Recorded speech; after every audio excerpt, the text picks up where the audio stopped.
ముఖ్యమంత్రి రేవంత్ రెడ్డి తన ఢిల్లీ పర్యటనలో భాగంగా రాష్ట్ర అభివృద్ధికి సంబంధించిన పలు కీలక సమావేశంలో పాల్గొన్నారు. ఈ పర్యటనలో ఆయన బాలీవుడ్ ప్రముఖ నటుడు అజయ్ దేవగన్, భారత క్రికెట్ జట్టు మాజీ కెప్టెన్ కపిల్ దేవ్లతో వేర్వేరుగా భేటీ అయ్యారు. ఈ సమావేశంలో రాష్ట్రంలో 2 ప్రతిష్టాత్మక ప్రాజెక్టుల ఏర్పాటుపై కేంద్రీకృతం కావడం ప్రాధాన్యత సంతరించుకుంది. ఢిల్లీలోని తన నివాసంలో అజయ్ దేవగన్తో సమావేశమైన ముఖ్యమంత్రి రేవంత్ రెడ్డి తెలంగాణలో అంతర్జాతీయ ప్రమాణాలతో ఫిల్మ్ సిటీ నిర్మించే అంశంపై చర్చలు జరిపారు. ఆంధ్రప్రదేశ్ ముఖ్యమంత్రి చంద్రబాబు నాయుడు ఇవాళ శ్రీశైలంలో పర్యటించనున్నారు. ఈ మేరకు అధికారులకు సమాచారం అందగా సీఎం పర్యటన కోసం తగిన ఏర్పాట్లు చేస్తున్నారు. ప్రస్తుతం ఉండవల్లి నివాసంలో ఉన్న సీఎం చంద్రబాబు కుటుంబం ఇవాళ ఉదయం 10 గంటలకు బయలుదేరి నేరుగా 11 గంటలకు శ్రీశైలం చేరుకుంటారు. అనంతరం వారు మల్లికార్జున స్వామిని దర్శించుకోనున్నారు. తెలంగాణలో ఉమ్మడి జిల్లాలకు ఇన్ఛార్జీలను నియమించింది కాంగ్రెస్. రానున్న పంచాయతీ ఎన్నికల్లో గెలిపే లక్ష్యంగా హస్తం పార్టీ ఈ నియామకం చేపట్టింది. ఈ సందర్భంగా టీపీసీసీ చీఫ్ మహేష్ కుమార్ గౌడ్ ప్రకటించారు. ఖమ్మం వంశీచందర్ రెడ్డి, నల్గొండ సంపత్ కుమార్, మెదక్ పొన్నం ప్రభాకర్, వరంగల్ అడ్లూరి లక్ష్మణ్, హైదరాబాద్ జగ్గారెడ్డి, రంగారెడ్డి శివసేనారెడ్డి, ఆదిలాబాద్ అనిల్ కుమార్ యాదవ్, కరీంనగర్ అద్దంకి దయాకర్, మహబూబ్ నగర్ కుసుమ కుమార్, నిజామాబాద్ అజ్మత్ హుస్సేన్లను నియమించారు. బీసీల కోసం ఎమ్మెల్సీ కవిత మరో అడుగు ముందుకేశారు. తెలంగాణలోని స్థానిక సంస్థల ఎన్నికల్లో బీసీలకు 42% రిజర్వేషన్లు కల్పించాలని డిమాండ్తో పోరాటాన్ని మరింత ఉధృతం చేశారు కవిత. ఈ మేరకు ఢిల్లీ వేదికగా గర్జించేందుకు అడుగు ముందుకేశారు. అందుకోసం ఆమె మంగళవారం ఢిల్లీ వెళ్లనున్నారు. అక్కడ పలువురు జాతీయ నేతలతో భేటీ అయిన అనంతరం హస్తిన వేదికగా సమావేశం నిర్వహించబోతున్నట్లు తెలుస్తోంది. బీసీ బిల్లు తీసుకురావాలని కేంద్రంపై ఒత్తిడి తెచ్చేందుకు జూలై 17న జాగృతి ఆధ్వర్యంలో రైల్ రోకో చేపడుతున్నారు.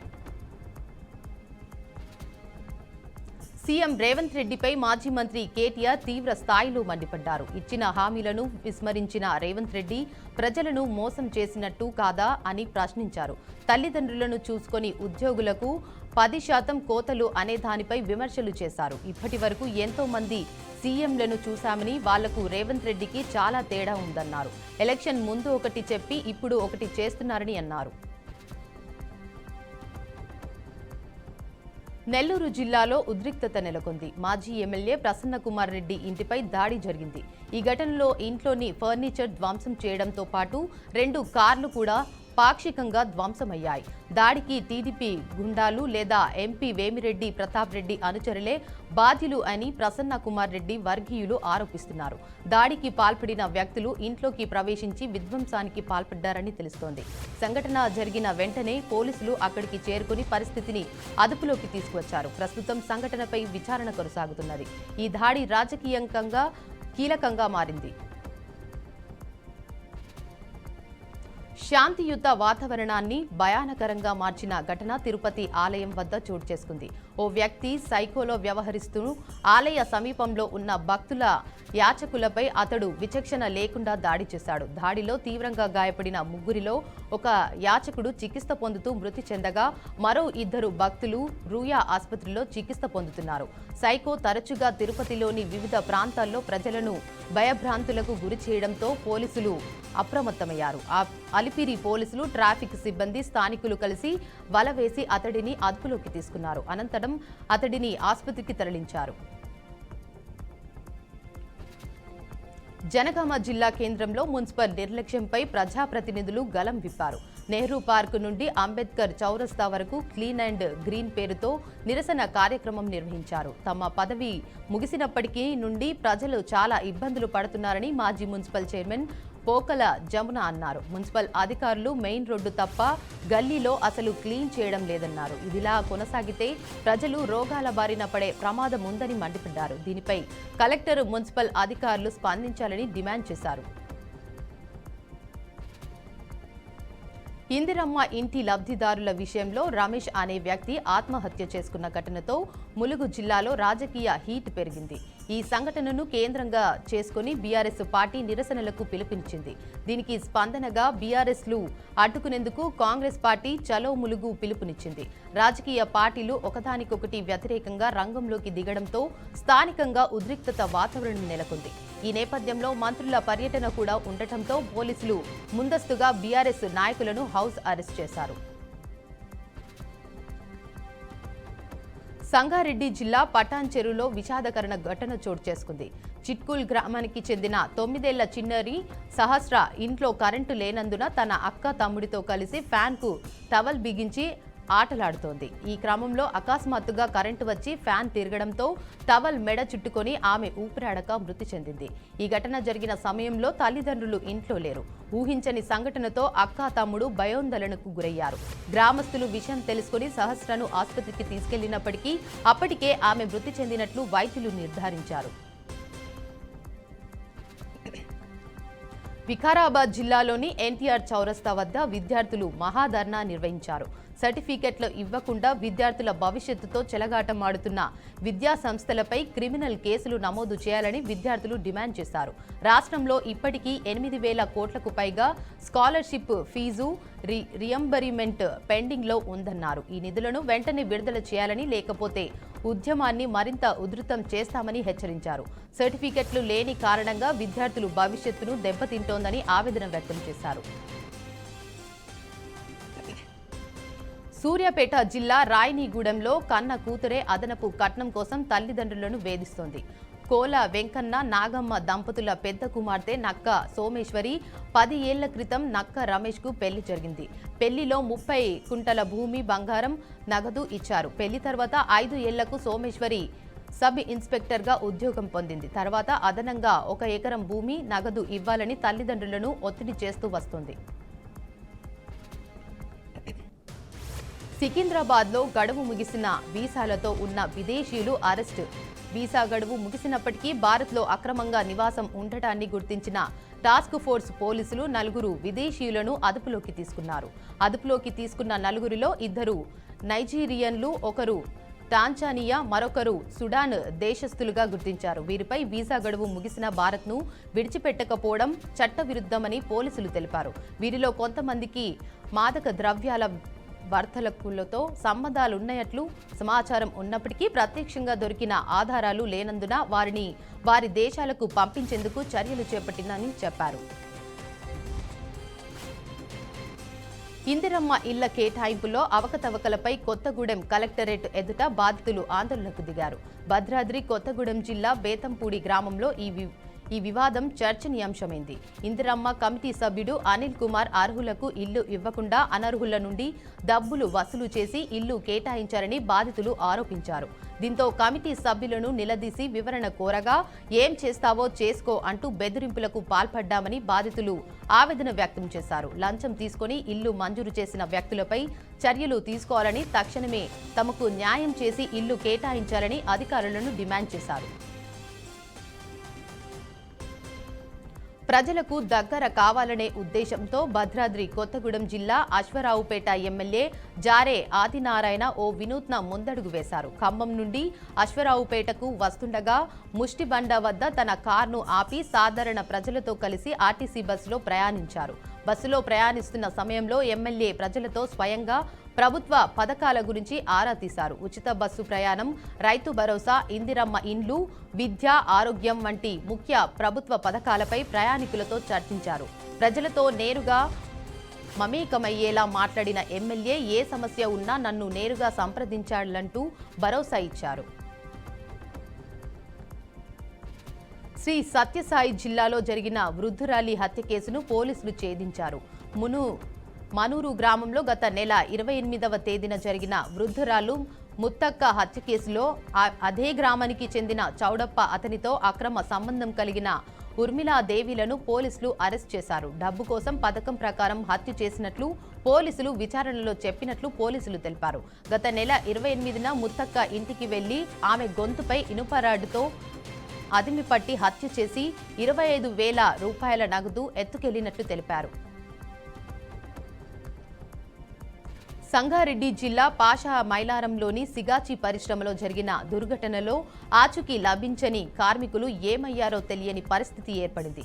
రెస్క్యూ బృందాలు కర్మాగారంలో భవనాల శిథిలాల తొలగింపు వేగవంతం చేసినా ఫలితం దక్కడం లేదు. దీంతో మంగళవారం పాషా మైలారం సిగాచి పరిశ్రమకు నేషనల్ డిజాస్టర్ మేనేజ్మెంట్ అథారిటీ బృందం రానుంది. ఘటనా స్థలాన్ని ఎన్డీఎంఏ బృందం పరిశీలించనుంది. పరిశ్రమలో పేలుడుకు గల కారణాలపై ఎస్డీఎంఏతో కలిసి అధ్యయనం చేయనుంది. ప్రమాదానికి గల కారణాలపై కేంద్ర రాష్ట్ర ప్రభుత్వాలకు నివేదిక ఇవ్వనుంది. ఇలాంటి ఘటనలు పునరావృతం కాకుండా ఎలాంటి చర్యలు తీసుకోవాలో సూచనలు చేయనుంది. తెలంగాణలో బీఆర్ఎస్ అధికార పార్టీ కాంగ్రెస్ రెండు ఒక్కటే అన్నారు కేంద్ర మంత్రి బండి సంజయ్. ఓ మీడియా ఛానల్పై గులాబీ నేతలు దాడి చేస్తే అధికార పార్టీ ఇప్పటి వరకు చర్యలు తీసుకోకపోవడం ఏంటని విమర్శించారు. కాంగ్రెస్ వాళ్లను అన్నట్లు బీజేపీ వాళ్లను ఇష్టం వచ్చినట్లు అంటే ఊరుకునేది లేదన్నారు. అలా మాట్లాడితే రోడ్లపై కేటీఆర్ తిరగకుండా చేస్తామని వార్నింగ్ ఇచ్చారు. విశాఖ డ్రగ్స్ కేసులో కీలక మలుపు పడింది. కూర్మన్నాపాలెం ప్రాంతంలోని ఏ+ ఆసుపత్రి సీఈఓ డాక్టర్ కృష్ణ చైతన్య వర్మను పోలీసులు అరెస్ట్ చేశారు. ఆయనపై డ్రగ్స్ మాఫియాతో సంబంధాలు ఉన్నట్లు అధికారులకు నమ్మకమయ్యే ఆధారాలు లభించాయని తెలిపారు. పోలీసులు విచారణలో డాక్టర్ కొకైన్ కోసం 60,000 చెల్లింపులు చేసినట్లు నిర్ధారించారు. ఇప్పటి వరకు ఈ కేసులో 3 మందిని అరెస్టు చేసిన పోలీసులు మిగతా అన్యులపై దర్యాప్తు కొనసాగిస్తున్నామన్నారు. ఏపీలో సైకో పాలన, నరకాసుర పాలన సాగుతుందని మాజీ మంత్రి పేర్ని నాని అన్నారు. ఎన్ని కేసులు పెట్టినా, తమను ఎంత ఇబ్బంది పెట్టినా జగన్ జెండా మోస్తూనే ఉంటామని అన్నారు. సత్తెనపల్లి జగన్ పర్యటనలో తను లేకున్నా అనవసరంగా తనపై కేసులు నమోదు చేశారని కూటమి ప్రభుత్వం మండిపడ్డారు. ఎన్ని ఇబ్బందులు పెట్టినా జగన్ వెంటే ఉంటామని, రాష్ట్ర వ్యాప్తంగా తిరుగుతానని అన్నారు. తెలంగాణ రాష్ట్ర కేబినెట్ సమావేశానికి ముహూర్తం ఫిక్స్ అయింది. ఈ నెల 10వ తేదీన తెలంగాణ రాష్ట్ర కేబినెట్ సమావేశం జరగనుంది. తెలంగాణ ముఖ్యమంత్రి రేవంత్ రెడ్డి అధ్యక్షతన సెక్రటేరియట్లో మధ్యాహ్నం 2 గంటల సమయంలో కేబినెట్ సమావేశం ప్రారంభం కానుంది. ఈ మేరకు అధికారిక ప్రకటన కూడా తెలంగాణ రాష్ట్ర ప్రభుత్వం నుంచి విడుదలైంది. ఈ సందర్భంగా మంత్రులందరూ హాజరు కావాలని పేర్కొన్నారు. అయితే ఈ కేబినెట్ సమావేశంలో లోకల్ బాడీ ఎన్నికలపై ప్రత్యేకంగా చర్చ జరిగే అవకాశాలు స్పష్టంగా కనిపిస్తున్నట్లు చెబుతున్నారు. పరామర్శ పేరుతో వచ్చే జగన్ లక్షల మందితో దండయాత్రకు వచ్చినట్లు వస్తున్నాడని మంత్రి సత్యకుమార్ యాదవ్ విమర్శించారు. వైసీపీ నాయకులు మతిస్థిమితం లేకుండా ఇష్టం వచ్చినట్లు మాట్లాడుతున్నారని ఆగ్రహం వ్యక్తం చేశారు. వారి కోసం తాను తొందరలో వైజాగ్లో మెంటల్ హాస్పిటల్ కడుతున్నానని ఎద్దేవా చేశారు. తిరుపతిలో జరిగిన శ్రీ శ్యామప్రసాద్ ముఖర్జీ 125వ జయంతిలో పాల్గొని నివాళులర్పించారు.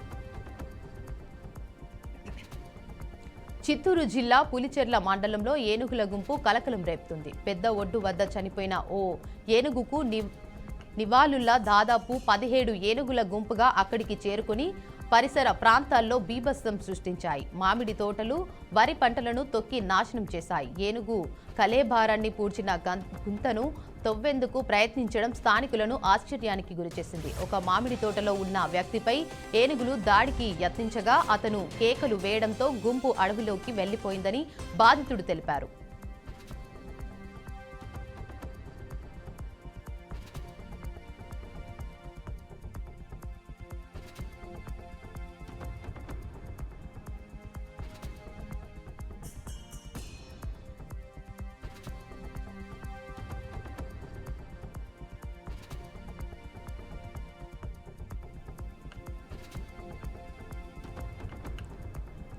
మూల్యాంకనంలో అవకతవకలు జరిగాయని, పరీక్షలను రద్దు చేయాలని కోరుతూ ఇప్పటికే ఎంపిక ప్రక్రియ పూర్తి ఉత్తర్వులు దశలో ఉన్న పరీక్షలను రద్దు చేయరాదంటూ వేర్వేరుగా దాఖలైన పిటిషన్లపై సుదీర్ఘ వాదనలు విన్న హైకోర్టు సోమవారం తీర్పును వాయిదా వేసింది. గ్రూప్ 1 మూల్యాంకనంలో అవకతవకలు జరిగాయంటూ దాఖలైన పిటిషన్లపై జస్టిస్ నామవరపు రాజేశ్వరరావు విచారణ చేపట్టారు. పిటిషనర్ల తరపు సీనియర్ న్యాయవాదులు వాదనలు వినిపిస్తూ పరీక్షలు పారదర్శకంగా జరగలేదన్నారు. మూల్యాంకన విధానం ఏమిటో టీజీపీఎస్సీ వెల్లడించలేదన్నారు. దేశ రాజధాని ఢిల్లీలో వాహనాల నిబంధనల విషయంలో దేశ సర్వోన్నత న్యాయస్థానాన్ని ఆశ్రయించాలని ఢిల్లీ సర్కార్ నిర్ణయం తీసుకుంది. ఢిల్లీలో కాలుష్యాన్ని తగ్గించేందుకు గతంలో సుప్రీంకోర్టు కీలక ఆదేశాలు జారీ చేసింది. 2018లో 10 సంవత్సరాలు దాటిన డీజిల్ వాహనాలు, 15 సంవత్సరాలు దాటిన పెట్రోల్ వాహనాలను సుప్రీం ధర్మాసనం నిషేధించింది. దీంతో చాలా మంది వాహనదారులు ఇబ్బందులు ఎదుర్కొంటున్నారు. ఇది ప్రభుత్వం దృష్టికి రావడంతో న్యాయస్థానం ఇచ్చిన ఆదేశాలపై రివ్యూ పిటిషన్ వేసేందుకు రేఖా గుప్తా ప్రభుత్వం సిద్ధపడుతోంది. భారీ వర్షాలు, విరిగిపడుతున్న కొండ చర్యలు, ఆకస్మిక వరదలతో హిల్ స్టేట్ హిమాచల్ ప్రదేశ్ అతలాకుతలమవుతుంది. జూన్ 20న రుతుపవనాలు ప్రారంభమైనప్పటి నుంచి జూలై 6 నాటికి దాదాపు 23 ఆకస్మిక వరదలు సంభవించాయి. 19 క్లౌడ్ బరస్ట్లు, 16 చోట్ల కొండ చర్యలు విరిగిపడ్డాయి. ఈ ప్రకృతి విపత్తులో భారీగా ఆస్తి, ప్రాణ నష్టం సంభవించింది. వర్షాల కారణంగా సంభవించిన ప్రమాదాల్లో రాష్ట్ర వ్యాప్తంగా ఇప్పటి వరకు మరణించిన వారి సంఖ్య 78కి పెరిగినట్లు అధికారులు తాజాగా వెల్లడించారు. ఇందులో వర్ష సంబంధిత ఘటనలో 50 మంది ప్రాణాలు కోల్పోగా రోడ్డు ప్రమాదంలో 28 మంది మరణించినట్లు రాష్ట్ర విపత్తు నిర్వహణ అథారిటీ తెలిపింది. అంతర్జాతీయ స్పేస్ కేంద్రంలో ఉన్న భారత వ్యోమగామి Shubhanshu Shukla ISRO chairman doctor V నారాయణరావుతో ఫోన్ కాల్లో మాట్లాడారు. యాక్సియం మిషన్ 4లో భాగంగా శుక్లా చేస్తున్న ప్రయోగాలు, తన ఆరోగ్యం గురించి నారాయణ్ను తెలుసుకున్నారు. ఈ సందర్భంగా ISSలో చేస్తున్న ప్రయోగాలు, కార్యకలాపాలు అన్నిటినీ చాలా జాగ్రత్తగా డాక్యుమెంట్ చేయాలని శుక్లాను ఆయన కోరారు. ఇలా తెలుసుకున్న విషయాలు భవిష్యత్తులో గగన్యాన్ కార్యక్రమానికి ఉపయోగపడతాయని చెప్పారు. గాజాలో ఇజ్రాయెల్ వైమానిక దాడుల్లో 33 మంది పాలస్తీనీయులు మరణించినట్లు అక్కడి పాషా హాస్పిటల్ అధికారులు తెలిపారు. కాగా గత 24 గంటల సమయంలో యుద్ధ ప్రాంతంలో 100కు పైగా లక్ష్యాలను ఛేదించినట్లు ఇజ్రాయెల్ మిలిటరీ ఒక ప్రకటనలో తెలిపింది. హమాస్ కమాండ్ కంట్రోల్ నిర్మాణాలు, స్టోరేజీ సౌకర్యాలు, ఆయుధాగారాలు లక్ష్యంగా తమ దాడులు కొనసాగించినట్టు తెలిపింది.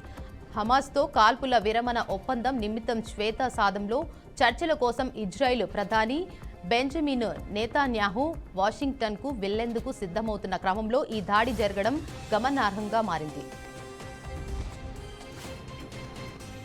పరకుబేరుడు ఎలాన్ మస్క్ రాజకీయ పార్టీ పెట్టడం హాస్యాస్పదమని అమెరికా అధ్యక్షుడు డొనాల్డ్ ట్రంప్ అన్నారు. తమ దేశంలో ఎల్లప్పుడూ 2 పార్టీల వ్యవస్థ ఉంటుందని, 3వ పార్టీని ప్రారంభించడం గందరగోళానికి తావితీస్తోందని విమర్శించారు. అది దేశంలో అస్తవ్యస్తతకు నెలకొని కలహాలు చెలరేగే అవకాశం ఉందన్నారు. అలాంటి వ్యవస్థను అమెరికన్లు అంగీకరించని చరిత్ర చెబుతుందన్నారు. మస్క్ పూర్తిగా నియంత్రణ కోల్పోయారని, ఆయనను చూస్తే జాలేస్తుందన్నారు. అమెరికాలో జరిగిన ఘోర రోడ్డు ప్రమాదంలో హైదరాబాద్కు చెందిన ఒక కుటుంబం అగ్నికి ఆహుతైంది. ఈ హృదయ విదారక ఘటనలో భార్యాభర్తలతో పాటు వారి 2 పిల్లలు అక్కడికక్కడే సజీవ దహనమయ్యారు. విహారయాత్ర కోసం వెళ్లిన ఆ కుటుంబంలో తీరని విషాదం నెలకొంది. హైదరాబాద్కు చెందిన వెంకట్, తేజస్విని దంపతులు తమ 2 పిల్లలతో కలిసి ఇటీవలే విహారయాత్ర కోసం అమెరికా వెళ్లారు. డాలస్ నుంచి అట్లాంటాలోని తమ బంధువుల ఇంటికి వెళ్లారు. అక్కడి నుంచి తిరిగి డాలస్కు కారులో వస్తుండగా గ్రీన్ కౌంటీ వద్ద ఈ ప్రమాదం జరిగింది.